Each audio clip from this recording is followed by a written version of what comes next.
Hello everyone, today we shall discuss the topic comprehension questions of poem number 4, Childhood, composed by Marcus Nathan. Now let's start the topic. Stanza number 1, when did माई से लेकर that the day तक. Question number 1, name the poem and the poet. कविता तथा कवि का नाम लिखिए of the above lines, उपरोक्त पंक्तियों के. Answer, poem Childhood, poet Marcus Nathan. Question number 2, what question rises in poet's mind? कवि के मस्तिष्क में क्या प्रश्न उठता है? Answer, the question, प्रश्न that rises, जो उठता है in the poet's mind, कवि के मस्तिष्क में, is, है. When did my childhood go? मेरा बचपन कब चला गया? मेरा बचपन कब गुजर गया? कवि के मस्तिष्क में जो प्रश्न उठता है वो है मेरा बचपन कब चला गया. Question number 3, What question does the poet repeatedly ask? Repeatedly, बार बार. प्रश्न, कवि बार बार क्या प्रश्न पूछता है इन द पोएम चाइल्डहुड, कविता चाइल्डहुड में? Answer, the poet repeatedly asks, कवि बार बार पूछता है. द क्वेश्चन, प्रश्न, when did my childhood go, मेरा बचपन कब चला गया. Question number 4, what did the poet realise, कवि ने क्या महसूस किया? When he crossed, जब उसने पार की the age of 11 years, 11 वर्ष की आयु. कवि ने क्या महसूस किया जब उसने 11 वर्ष की आयु पार की? When the poet crossed, जब कवि ने पार की the age of 11 years, 11 वर्ष की आयु, he realized, उसने महसूस किया that he had lost his childhood, कि उसने अपना बचपन खो दिया था. जब कवि ने 11 वर्ष की आयु पार की तो उसे महसूस हुआ कि उसने तो अपना बचपन खो दिया था. Question number 5, when did the poet think, कवि ने कब सोचा हिज चाइल्डहुड एंडेड, कि उसके बचपन का अंत हो गया? कवि ने कब सोचा कि उसके बचपन का अंत हो गया? आंसर, द पोएट थॉट, कवि ने सोचा that his childhood ended, कि उसके बचपन का अंत हो गया. when he became 11 years old, जब वह 11 वर्ष का हुआ. Question number 6, what did the poet realize, कवि ने क्या महसूस किया? the poet realized, कवि ने महसूस किया that hell and heaven, कि नरक और स्वर्ग are not any geographical places, कोई भौगोलिक स्थान नहीं है. कवि ने महसूस किया कि नरक और स्वर्ग कोई भौगोलिक स्थान नहीं है. They are just imaginative places, वे केवल काल्पनिक स्थान हैं. Question number 7, what did the poet learn, कवि ने क्या सीखा? अबाउट द एग्जिस्टेंस, अस्तित्व के बारे में, ऑफ हेल एंड हेवन, नरक और स्वर्ग के. कवि ने नरक और स्वर्ग के अस्तित्व के बारे में क्या सीखा? द पोएट लर्न्ड, कवि ने सीखा that the existence of hell and heaven, कि नरक और स्वर्ग का अस्तित्व इज इमेजिनरी, काल्पनिक है. कवि ने सीखा कि नरक और स्वर्ग का अस्तित्व तो काल्पनिक है. They could not be found, उनको नहीं ढूंढा जा सकता. इन ज्योग्राफी बुक्स, भूगोल की पुस्तकों में, उनको तो भूगोल की पुस्तकों में नहीं ढूंढा जा सकता. Question number 8, which trait of the poet is hinted in this stanza, इस स्टैंजा में कवि की कौन सी विशेषता की ओर इशारा किया गया है?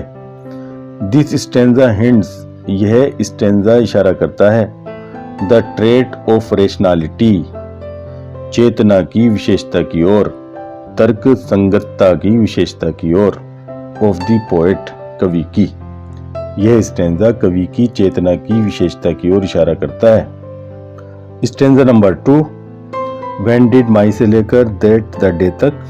Question number 1, what does the poet find, कवि क्या पाता है, इन द एडल्ट्स, वयस्क लोगों में। कवि वयस्क लोगों में क्या पाता है। द पोएट फाइंड्स, कवि पाता है, दैट द एडल्ट्स आर हिपोक्राइट्स, कि वयस्क लोग तो पाखंडी होते हैं। कवि पाता है कि वयस्क पाखंडी होते हैं, दिखावा करने वाले होते हैं। Question number 2, what does the poet experience, कवि क्या अनुभव करता है, अबाउट द एडल्ट्स, वयस्क लोगों के बारे में। आंसर, द पोएट थिंक्स, कवि सोचता है, that the adults are not as good as they seem, कि एडल्ट्स इतने अच्छे नहीं होते हैं जितने वे लगते हैं। कवि सोचता है कि वयस्क लोग इतने अच्छे नहीं हैं जितने वे दिखते हैं या लगते हैं। क्वेश्चन नंबर 3, व्हाट कॉन्ट्राडिक्शन, क्या विरोधाभास, डज द पोएट नोटिस, कवि देखता है, in the behaviour of the adults, वयस्कों के व्यवहार में। कवि वयस्कों के व्यवहार में क्या विरोधाभास देखता है। Answer, the adults talk and preach, वयस्क लोग बात करते हैं तथा उपदेश देते हैं। ऑफ लव, प्रेम के बारे में। But they do not act, लेकिन वे कार्य नहीं करते। लविंगली, प्रेम पूर्वक। वयस्क लोग प्रेम के बारे में बात करते हैं तथा उपदेश देते हैं, लेकिन वे प्रेम पूर्वक कार्य नहीं करते हैं। क्वेश्चन नंबर 4, विच ट्रेट, कौन सी विशेषता, ऑफ एन एडल्ट, एक वयस्क की, इज हिंटेड, दर्शाई गई है, इन दिस स्टेंजा, इस स्टेंजा में। इस स्टेंजा में एक वयस्क की कौन सी विशेषता को दर्शाया गया है। दिस स्टेंजा हिंट्स, यह स्टेंजा दर्शाता है, the hypocrisy of an adult, एक वयस्क की पाखंडता को। यह स्टेंजा एक वयस्क की पाखंडता को दर्शाता है। Question number 5, what did the poet realise, कवि ने क्या महसूस किया। द पोएट रियलाइज, कवि ने महसूस किया, दैट द एडल्ट्स, की वयस्क लोग, वर हिपोक्राइट्स, पाखंडी थे। कवि ने महसूस किया कि वयस्क लोग तो पाखंडी थे। दे टॉक्ड एंड प्रीच्ड, वे बात करते थे और उपदेश देते थे। ऑफ लव, प्रेम का। But they did not act lovingly, लेकिन वे प्रेम पूर्वक कार्य नहीं करते थे।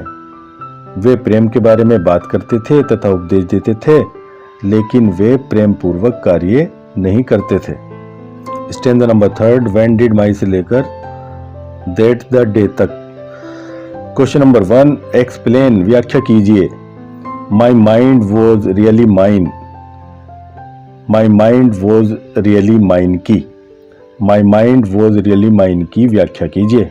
आंसर, इट मीन्स, इसका मतलब होता है, दैट हिज माइंड, की उसका मस्तिष्क, वॉज इंडिपेंडेंट, स्वतंत्र था, एंड वॉज नॉट इन्फ्लुएंस्ड, तथा प्रभावित नहीं किया गया था, बाई अदर्स, दूसरों के द्वारा।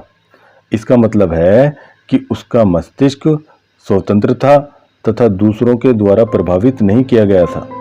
Question number 2, how could he use, वह कैसे प्रयोग कर सकता था, हिज माइंड, अपने मस्तिष्क को। वह अपने मस्तिष्क को कैसे प्रयोग कर सकता था। आंसर, ही कुड यूज, वह प्रयोग कर सकता था, हिज माइंड, अपने मस्तिष्क को, एज ही लाइक्ड, जैसा वह पसंद करता था, टू यूज इट, इसको प्रयोग करने के लिए। वह अपने मस्तिष्क को प्रयोग कर सकता था जैसा वह इसे प्रयोग करने के लिए पसंद करता था। Question number 3, which trait of the poet, कवि की कौन सी विशेषता, इज हिंटेड, दर्शाई गई है, इन दिस स्टेंजा, इस स्टेंजा में। इस स्टेंजा में कवि की कौन सी विशेषता को दर्शाया गया है।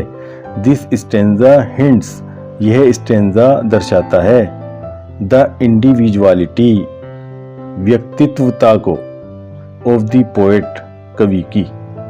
यह स्टेंजा कवि की व्यक्तित्वता को या व्यक्तित्व को दर्शाता है। Question number 4, which kinds of thoughts could he produce, किस प्रकार के विचारों को वह उत्पन्न कर सकता था। ही कुड प्रोड्यूस, वह उत्पन्न कर सकता था। हिज ओन थॉट्स, अपने खुद के विचारों को।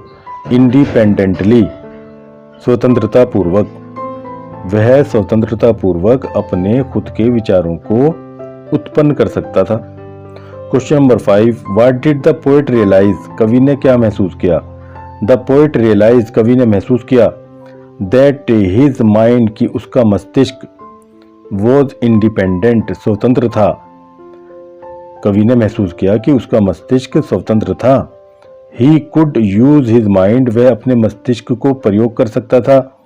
एज ही लाइक्ड, जैसा वह पसंद करता था। वह अपने मस्तिष्क को यूज कर सकता था, प्रयोग कर सकता था, जैसा वह पसंद करता था। ही कुड टेक, वह ले सकता था। हिज ओन डिसीजंस, अपने खुद के फैसले, वह अपने खुद के फैसले ले सकता था। Stanza number 4, where did my से लेकर ऑल आई नो तक। Question number 1, where did the poet's childhood go, कवि का बचपन कहाँ चला गया। Answer, the poet's childhood went, कवि का बचपन चला गया टू सम फॉरगेटन प्लेस, किसी भूले बिसरे स्थान पर, कवि का बचपन किसी भूले बिसरे स्थान पर चला गया। Question number 2, where does the poet think that his childhood is hidden, where does the poet think, कवि कहाँ सोचता है that his childhood is hidden, कि उसके बचपन को छिपा दिया गया है। कवि कहाँ सोचता है कि उसके बचपन को छिपा दिया गया है। द पोएट थिंक्स, कवि सोचता है that his childhood is hidden, कि उसके बचपन को छिपा दिया गया है। इन एन इन्फेंट्स फेस, एक मासूम शिशु के चेहरे पर, कवि सोचता है कि उसके बचपन को एक मासूम शिशु के चेहरे पर छिपा दिया गया है। Question number 3, what is hidden, क्या छिपाया गया है। इन एन इन्फेंट्स फेस, एक मासूम शिशु के चेहरे पर, एक मासूम शिशु के चेहरे पर क्या छिपाया गया है। आंसर, द पोएट्स चाइल्डहुड, कवि का बचपन, इज हिडन, छिपाया गया है। इन एन इन्फेंट्स फेस, एक मासूम के चेहरे पर, एक मासूम बच्चे के चेहरे पर, कवि के बचपन को एक मासूम शिशु के चेहरे पर छिपाया गया है। डज द पोएट एंजॉय, क्या कवि आनंद मनाता है। बीइंग एन एडल्ट, एक वयस्क होकर, क्या कवि वयस्क होने के बाद आनंद मनाता है।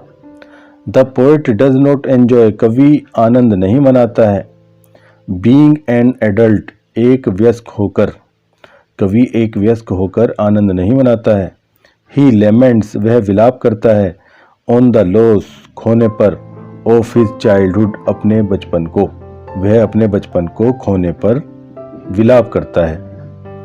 Now it is the end of the topic and thanks for watching and learning, and in next video we shall discuss another important topic. Till then, goodbye.